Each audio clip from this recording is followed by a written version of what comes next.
پہلی سلام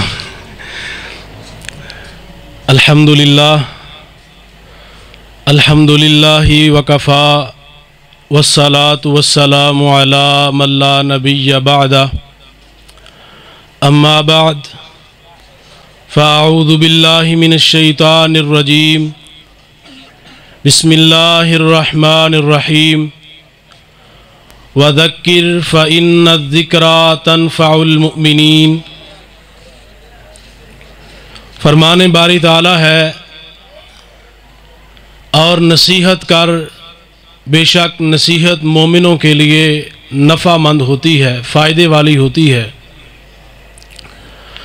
قرآن و سنت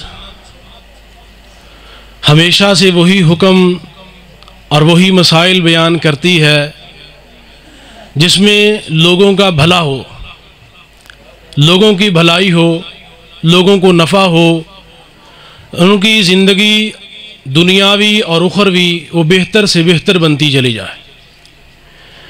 نصیحت، بہترین نصیحت یہ دین ہے۔ نبی کریم صلی اللہ علیہ وسلم نے فرمایا الدین النصیحہ، دین ہی نصیحت ہے۔ تو دین سے مراد سب سے پہلے تو اللہ کا قرآن ہے، اور اس کے بعد نبی رحمت صلی اللہ علیہ وسلم کا فرمان عالی شان ہے۔ یہی وہ چیزیں ہیں کہ جو خیر خواہی ہیں، نصیحت ہے، لوگوں کا بھلا کرنے والی ہیں۔ جو بھی حکم ہو وہ ہمارے لیے ہی ہوتا ہے۔ آج کا یہ عظیم الشان پروگرام جس میں آپ احباب تشریف فرما ہیں، اللہ تعالیٰ آپ احباب کا آنا اپنے دربار میں قبول فرمائے۔ تو واسطے کیا آمین ذرا اچھی کہو۔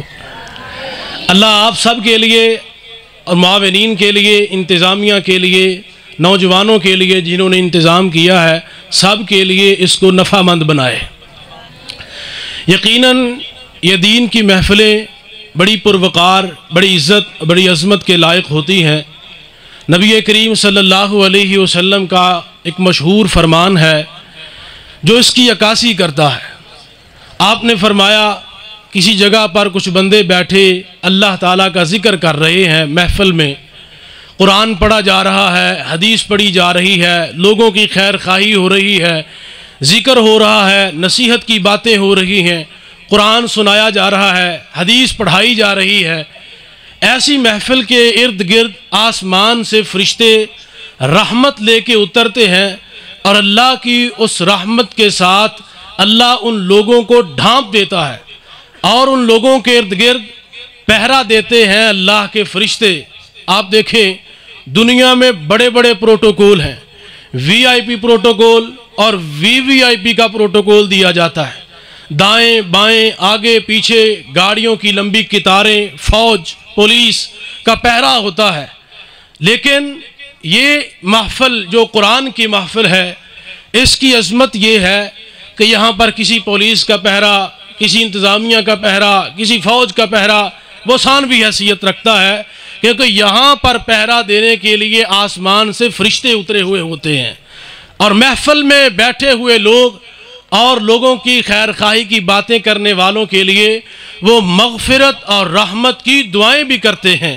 آسمان سے اترنے والے فرشتے جب فرشتے دعائیں کرتے ہیں تو یقیناً اللہ ان فرشتوں کی دعاؤں کو قبول کرتا ہے۔ اپنے آپ کو ایسا ہی سمجھیے کہ آپ ایک ایسی محفل میں بیٹھے ہوئے ہیں کہ جہاں ارد گرد اللہ کے فرشتے آپ کی حفاظت کے لیے کھڑے، آپ کے لیے دعائیں کر رہے۔ آپ کسی عام مجلس میں نہیں، اللہ کے قرآن کی مجلس میں ہیں، قرآن کی محفل میں ہیں، حدیث کی مجلس میں ہیں، اور آپ اس مجلس میں بیٹھے ہوئے ہیں کہ جس مجلس میں حدیث میں آتا ہے کہ فرشتے مجلس میں بیٹھے ہوئے لوگوں کا نام لکھ کے اللہ کے دربار میں جاتے ہیں۔ اللہ یہ بندہ مرکزی مسجد میں یا تقوی مسجد میں آ کے بیٹھا تھا شان قرآن کی محفل میں، تو اللہ فرماتے ہیں میں نے ان سب کو معاف کر دیا۔ تو فرشتے کہتے ہیں اللہ فلانا بندہ جڑا نا یہ محفل کو سننے کے لیے نہیں آیا، علماء کی بات کو سننے کے لیے نہیں آیا، یہ قرآن سننے کے لیے نہیں آیا، یہ حدیث سننے کے لیے نہیں آیا، اس محفل اور مجلس میں بیٹھنے کے لیے نہیں آیا، ਇਹਨੂੰ ਉੱਥੇ ਬੈਠੇ ਕਿਸੇ ਬੰਦੇ ਨਾਲ ਕੰਮ ਸੀ, ਇਹ ਆਪਣੇ ਕੰਮ ਵਾਸਤੇ ਆਇਆ ਤੇ ਇਹ ਉੱਥੇ ਬਹਿ ਗਿਆ 2 ਮਿੰਟ, ਉਹਦੇ ਨਾਲ ਇੱਕ ਗੱਲ ਕਰਕੇ ਚਲਾ ਗਿਆ। ਅੱਲਾਹ ਫਰਮਾਉਂਦੇ ਨੇ ਭਾਵੇਂ ਥੋੜਾ ਜਿਹਾ ਟਾਈਮ ਹੀ ਆਇਆ,